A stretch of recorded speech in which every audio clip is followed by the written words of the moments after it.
అమ్మవారిది ఇది ఇక్కడ అమ్మవార్లు నేను చెప్తాను. ఇది అమ్మవార్లు ఇక్కడ వచ్చేసాము ఇక స్పాట్కి అడవిలోకి. ఇది అయిపోయిన తర్వాత అది అక్కడ వెంకటేశ్వర స్వామి వారి ఆలయం, అది ఇదే ఆలయం. అది మనం వెళదాము. ముందు ఇక్కడ చూసుకుని అటు వెళ్దాం తర్వాత, ఓకేనా? సరే, ఈ ఆలయాలు చూసుకుని అటు వెళదాం. అమ్మవారు కాళీ దుర్గాదేవి, ముందు శివుని పెట్టారు చూడండి. అంటే అమ్మవారు విగ్రహ రూపంతో దాటి ఇక్కడ ముందుకు రాకుండా ఉండడం కోసం అమ్మవారిని పెట్టారు. చాలా అద్భుతంగా పెట్టారు. చెప్తారేమో. ఇది శ్రీ కాళీ దుర్గాదేవి అమ్మవారిని ఆల్రెడీ లోపల మీకు చూపించాను కదా. అమ్మవారు శైలపుత్రి,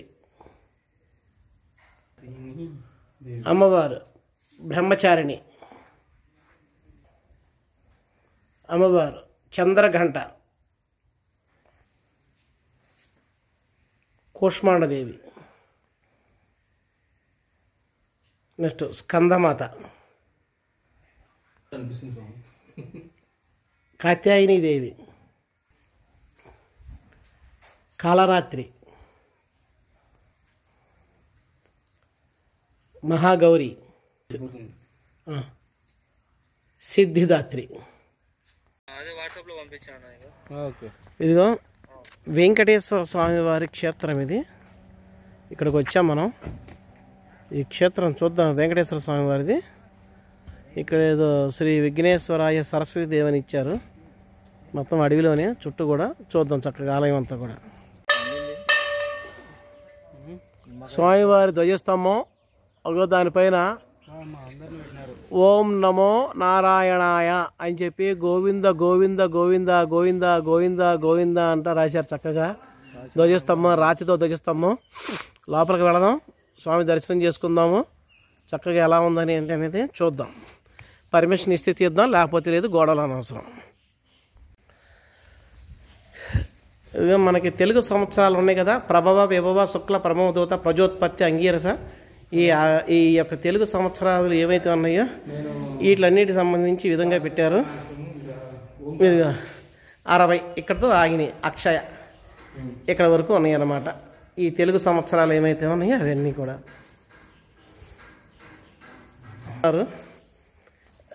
ద్వారకా తిరుమలలో ఉన్నట్టుగానే ఉంది స్వామివారిని చూస్తూ ఉంటే. ఓం నమో నారాయణాయ, ఓం నమో నారాయణాయ. స్వామివారు ఏడుకొండలవాడ వెంకటరమణ గోవింద గోవింద, ఏడుకొండలవాడ వెంకటరమణ గోవింద గోవింద. స్వామివారిని కేశాది పాద పర్యంతం, పాదాది కేశ పర్యంతం చూడండి. ఇదిగోండి. ఆహాహా, నమో నారాయణాయ. ఈ ఆలయ చరిత్ర చాలా ఉంది. ఇది మహానంది ఆలయానికి ఉత్తర భాగంలో ఉంది. దీని మరుగు మహానంది అంటారు. ఇప్పుడు చూడండి, ఈ అమ్మవారికి వెనక భాగంలో అయ్యవారు ఉన్నారు చూడండి. ఇప్పుడు ముందు తిప్పుకుంటూ వెళ్తాం చూడండి. ఒకే విగ్రహానికి వెనక ముందు చెక్కారు చూడండి. దీన్ని బంగారు ఇటుకలతో మునులు నిర్మింపచేసి దీన్ని రావణాసుడి చేత ప్రతిష్ఠింప చేయాలని చెప్పి చూస్తే రావణాసుడు కాదని చెప్పి కొంతమంది అయితే రాక్షసుతో చేయిస్తూ అని అన్నారంట. కానీ ఏదైనప్పటికీ రావణాసుడు అయితే దీన్ని ప్రతిష్ఠ చేశాడంట ఆలయాన్ని. దీన్ని అప్పట్లోనే, ఇప్పుడు కాదు ఇది. అనేక మంది యోగులు వీళ్ళు దీన్ని సందర్శిస్తారంట. చూడండి ఇక్కడ ఈ ఆలయానికి గొప్పతనం చూడండి. ఇక్కడ ఇక చూడండి, ముందు నారాయణుడు, వెనకాల నారాయణి. చూడండి, ఒకే శిల, అది ఒకే శిల. ఆ శిలకే ఇరుపక్కల ఉన్నారు చూడండి. ఒకే శిలకి, ఇదిగో ఇదిగో ఒకే శిలకి ఇక్కడ నారాయణుడు, అటు నారాయణి. కనపడనిది మరుగు, అంటే మరుగు రహస్యం. ఈ ప్రాంతానంతా కూడా మరుగు మహానంది అంటారు. బయటికి కనపడితే రహస్యంగా ఉంటుంది. రండి చూపిద్దాం. ఇక్కడ ఒక శివాలయం కూడా ఉందంట, తాతగారు చెప్తున్నారు. దాన్ని చూద్దాము. దీని మరుగు అంటే ఏంటి? రహస్యం. బయటికి కనపడింది, మరుగు అయిపోయింది. మరుగు మహానంది. అయితే బ్రహ్మంగారు చెప్పారంట, వీరభోగ వసంతరాయలు వారు ఎప్పుడైతే వారు వస్తారో మళ్ళీ అప్పుడు ఈ క్షేత్రం అంతా కూడా ప్రాధాన్యత సంతరించుకుంటుందని చెప్తున్నారు. కానీ ఏదైనప్పటికీ కూడా చాలా గొప్ప మహిమాన్వితమైన క్షేత్రం ఇది. ఇక్కడ మంచి పాజిటివ్ వైబ్రేషన్ మాత్రం ఖచ్చితంగా ఉందని చెప్తున్నాను నేను. ఇంకా ఇది ఎండోమెంట్ చేతిలోకి వెళ్ళలేదు కాబట్టి గుడిలో చాలా శక్తి ఉంది. ఎండోమెంట్ చేతిలోకి వెళ్తే సంకన ఆగిపోయినట్టే గుడి ఇది. అది ఎవరు? కాశిరెడ్డి నాయన ఆశ్రమం సంబంధించిందంట. ఇదిగో చూడండి చక్కగా, ఎంత చక్కగా ఉందో చూడండి. అదిగోండి నంది ఎంత బాగుందో చూడండి. అదిగోండి పరమేశ్వరుడు మహానైవేద్యం కూడా చక్కగా స్వామివారికి పెట్టారు. చక్కగా ఎంత అద్భుతంగా ఉందో చూడండి. స్వామివారికి అలంకరణ కూడా అద్భుతమైన అలంకరణ, మామూలు క్షేత్రం కాదు. చక్కగా ఎవరైనా సరే కుటుంబాలతో చక్కగా వచ్చి స్వామివారిని దర్శనం చేసుకోవచ్చు. నిత్య అన్నదానం కూడా ఉంది. ఇంత కొండ మీద ఇంత అన్నదానం చేయటువంటి మామూలు విషయం కాదు. ఇక్కడ ఎక్కడా కూడా ఏదైనా చెత్త ప్లాస్టిక్ కూడా పడేయట్లేదు. అవన్నీ కూడా ఒక డబ్బాలో వేయటానికి చక్కగా ఏర్పాట్లు కూడా చేశారు. దీన్ని అందరూ కూడా ఇదే విధంగా కాపాడటం అనేది మంచిది, నాశనం చేయకుండా. ఎందుకంటే అటవీ ప్రాంతము, వన్యప్రాణులు అవి తిన్నాయి అనుకో చనిపోతాయి, రోగాలు బారిన పడతాయి, మహాపాపం సంక్రమిస్తుంది. అది విషయం. ఇప్పటి నుంచి చూపిస్తాను చూడండి. ఓం నమో నారాయణాయ, హరహర మహాదేవ శంభో శంకర. ఇక్కడ చూడండి వెంకటేశ్వర స్వామి వారి యొక్క ఈ చుట్టూ ఇగోండి చూడండి, మకర తోరణం చుట్టూ కూడా మనకి దశావతారాలు ఉన్నాయి. చూడండి వామన అవతారం, నృసింహ అవతారం, కూర్మ అవతారం, ఓకేనా? ఈ విధంగా వరుసగా ఉన్నాయి చూడండి అవతారాలు. మత్స్యావతారం, ఈ విధంగా పరశురామ అవతారం, రామావతారం, అన్ని అవతారాలు ఉన్నాయి చూడండి. ఇక్కడ మీకు కలికి అవతారం అది అక్కడ ఉంది. ఈ విధంగా అవతారాలన్నీ చుట్టూ కూడా చెక్కి చక్కగా చూడండి స్వామివారు చూడండి. ఇప్పుడు ఓకే, ఇప్పుడు వెనకాల అమ్మవారు చూపిస్తాను. ఇదిగో ఒకే శిలకి చూడండి, ఒకే రాయ, ఏకశిల, మళ్ళీ జాయింట్ ఎక్కడా లేదు చూడండి. దీనికి అమ్మవారు మళ్ళీ ఏకశిల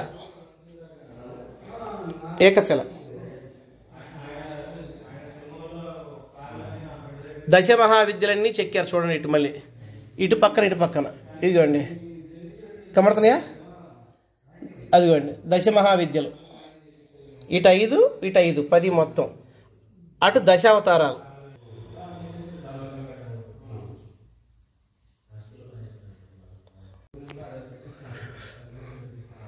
ఇది మనకి తూర్పుగోదావరి జిల్లాలో కోనసీమ ముఖద్వారం దగ్గర ర్యాలీ అని ఉంటుంది. అక్కడ విష్ణుమూర్తి జగన్మోహిని అవతారంలో అక్కడికి వచ్చినటువంటి ఇది సేమ్ టు సేమ్ ఇక్కడ విగ్రహం కూడా.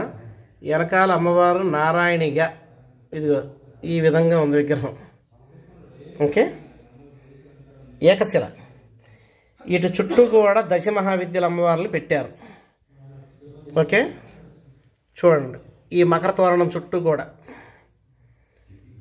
కింద పానవట్టం కూడా ఒకటే పానవట్టం. ఓకే, పానవట్టం ఒకటే. మకర తోరణం ఇగో స్వామివారి పాదాలు, స్వామివారికి మకర తోరణం చుట్టూ కూడా దశావతారాలు పెట్టారు చూడండి. ఇదిగో స్వామివారు ఎక్సలెంట్ అసలు ఆలయం.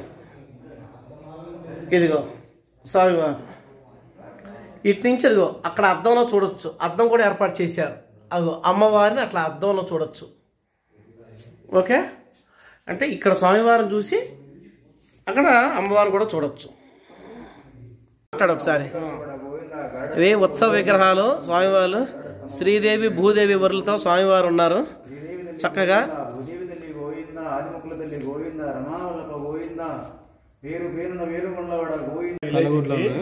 కాశిరెడ్డి నాయనకి బాగా కాశిరెడ్డి నాయన గారి ఈ ఆలయానికి నిర్మాణం ఈయనంట. చూడండి మహానుభావులు ఎంత బాగున్నారు, ఇప్పటికీ ఉన్నారు జీవించే అటువంటి వాళ్ళు మహానుభావులు. చూడండి శ్రీ సముద్ర సద్గురు కాశీనాయన గారు, ఈయన కాశీనాయన గారు వారి శిష్యులు అంట ఆయన. చూడండి ఎంత చక్కగా చేశారు ఆలయం, ఎంత ప్రశాంతంగా ఉందో చూడండి. ఇప్పుడు సమయం వచ్చి మనకి 5 అవుతుంది. సమయం 5 అయినప్పటికీ కూడా మరి ఇంత పైకి వచ్చిన తర్వాత ఇక్కడ అన్నప్రసాదం ఏర్పాటు జరుగుతుంది. ఇప్పుడు కూడా వచ్చిన వాళ్ళందరికీ కూడా చక్కగా అన్నప్రసాదాలు ఏర్పాటు చేశారు. చాలా బాగుందంట నిజంగా. మరి ఇటువంటి దానికి ఎందుకంటే ఇది ఏ ప్రభుత్వం వారికి చేతిలోనూ లేదు, స్వయంగా ప్రైవేటు వారు చేస్తున్నారు వీళ్ళు. కాబట్టి అన్నదానం ఇటువంటి చోట చేయవలసినటువంటి అవసరం ఎంతైనా ఉంది. సో పదార్థాలన్నీ కూడా చాలా బాగున్నాయి. కొండ ప్రాంతం అయినప్పటికీ ఒక్క ఈగ కూడా లేదు చూడండి. సామాన్యంగా అయితే మరి ఏంటంటే వాస్తవం చెప్పాలంటే కొండ ప్రాంతం చెంచుల ఏరియా ఇదంతా కూడా మెయింటెనెన్స్ సరిగ్గా ఉండదు. కానీ అద్భుతమైన మెయింటెనెన్స్ ఇక్కడ. ఎక్కడా కూడా ఏం ప్లాస్టిక్ పారేయకుండా, ఒక్క ఈగ కూడా లేకుండా, ఏమన్నా కదా ఒక్క ఈగ కూడా లేకుండా చాలా పరిశుభ్రంగా ఉంచారు. సో కాబట్టి ఇటువంటి దానికి అన్నదానానికి మన ఎంత సహాయం చేస్తే అంత మంచిది. చాలా బాగా చేస్తున్నారు. ఏమండి అది చాలా నీట్గా ఉంది. అసలు ఏం లేవు, ఒక దోమ లేదు, ఒక ఈగ లేదు అసలు ఇక్కడ. అవునండి, అది ఎక్కడ కూడా చెత్త పారేయటం కూడా లేదు. అంతా కూడా ప్లాస్టిక్ అంతా కూడా దాంట్లో పడేస్తున్నారు ఒక జాలీలో. సో ఇదన్నమాట విషేక్షర మహిమ. సో ఇక్కడ విఘ్నేశ్వరుడు, జ్ఞాన సరస్వతి, శ్రీచక్రాలకు అనమాట. ఇదిగో దానిమ్మ చెట్టు, ఇది దాసాని పువ్వు, గణపతి,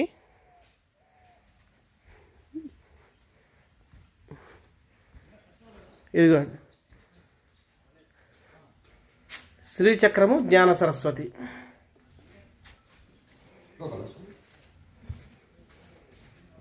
ఇదిగోండి శ్రీచక్రం, భూపుర యంత్రం అంటే సమానంగా ఉంది. అంటే మా మేరు ప్రస్తారం కాదు ఇది, కాదు ఇది కైలాస ప్రస్థానం కాదు, భూ ప్రస్థానం అంటారు దాన్ని. ఇదిగో రాయి మీదే ఉంటుంది.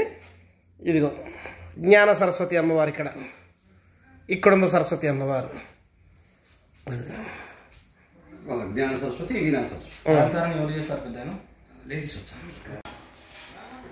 ఇప్పుడు మనము అదిగో వెంకటేశ్వర స్వామి వారి ఆలయం అటు, మన కిందకి వెళ్ళిపోయే దారి అది. ఇది కాళీదుర్గాదేవి వారి ఆలయం. ఇక్కడ గొప్ప విశేషం ఒకటి చూపిస్తున్నాను చూడండి, చాలా సైలెంట్గా. ఎంత అద్భుతమో, భక్తి ఎంత పని చేస్తుందో చూడండి. అది కోనేరు పెట్టారు చూడండి, ఎంత గొప్పగా. చూడండి ఆ కోనేరు చూడండి, ఆ వాటర్ ఫౌంటైన్ లాగా వచ్చి మొత్తం ఇది స్టెప్స్ కూడా వేశారు చూడండి. అవన్నీ కూడా లైట్లతో అంతా కూడా ఏర్పాటు.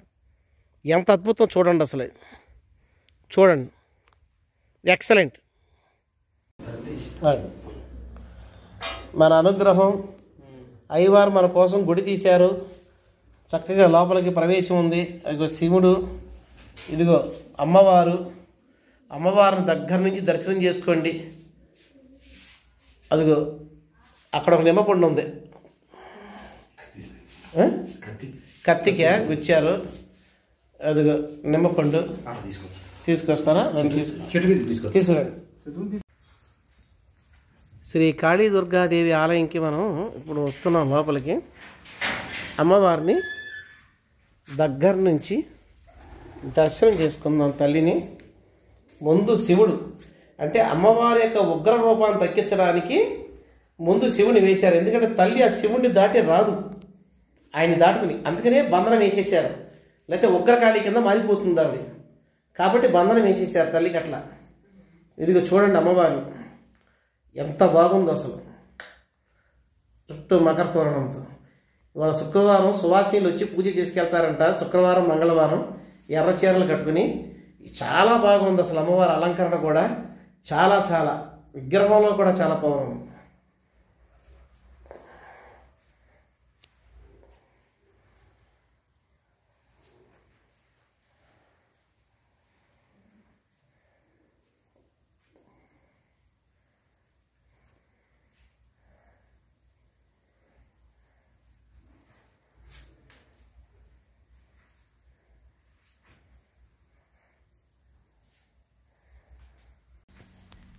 ఇదిగోండి ఇప్పుడు ఇక్కడ కామాక్షి తల్లి, శాంతమూర్తి.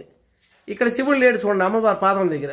ఇదిగో ఇక్కడ చూడండి, అమ్మవారికి ముందు లేడు, జస్ట్ పక్కన మాత్రం పెట్టారు. చూడండి ఏదో నర్మదా బాణలింగం ఏదో తీసుకొచ్చి దాన్ని పెట్టారు ఆ విధంగా.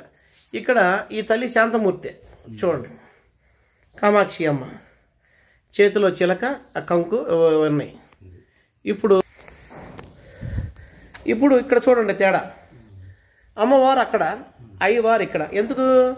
తల్లి ఉగ్రమూర్తి కాకుండా శాంతమూర్తి కూడా. లేదంటే ఇక్కడ ఉన్నటువంటి జంతుజాలానికి అమ్మవారు బతకనే తీరేస్తుంది ఇక. అందుకని స్వామిని ముందు ప్రతిష్ఠించేశారు. ఆ స్వామిని దాటి ఇక ఆ తల్లి రాలేదనమాట, ఇక అక్కడే ఉండిపోతుంది ఆ తల్లి. వెనక్కి రండి కొంచెం. అది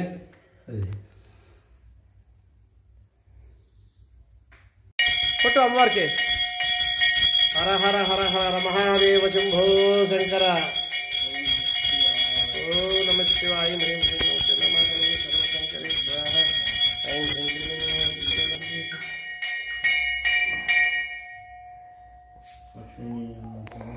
ఓం నమో పార్వతీ పరమేశ్వర హర హర మహాదేవ శంభో శంకర. అమ్మవారి మహాప్రసాదం మనకు దొరికింది చాలు, ఇంతకు మించి మహాప్రసాదం ఎక్కడ దొరకదు. అయ్యా అయ్యా ఇదిగో ఈ చూసారా ఎంత మహాప్రసాదం ఇచ్చారు అమ్మవారి మనకి, చాలా గొప్ప ప్రసాదం. జైలు పెట్టుకుంటా పెట్టుకో, కింద పడని ఒక పండు, కింద పడని ఒక పండు. మనం ఇప్పుడు తిరుగు ప్రయాణం అయ్యాం. ఇదిగో ఇందాడ వచ్చినటువంటి పాదాలు ఉన్నాయి చూసారా, ఆ పాదాలు ఎదుర్కొన్నాను, అదే ఆ జంక్షన్కి వచ్చాము ఇప్పుడు. ఇది కాళీమెట్ల మార్గం లేదు, అక్కడికి వచ్చాము ఇప్పుడు జంక్షన్ కరెక్ట్గా. ఇప్పుడు ఇక్కడి నుంచి మనం ఇక్కడ దిగుతున్నాం ఇప్పుడు. ఇదిగో అదిగో అవి కాళీమెట్ల మార్గం. ఇదిగో చూడండి పైన అంతా మంచు ఆవరించేసింది అటు. ఇదిగోండి ఇప్పుడు 45 degrees డౌన్కి వెళ్తున్నాం ఇప్పుడు మనం. వర్షాకాలం అసలు రాకూడదు, వర్షం పడుతుండగా అసలు రాకూడదు, అసలు చాలా డేంజర్ ఇది.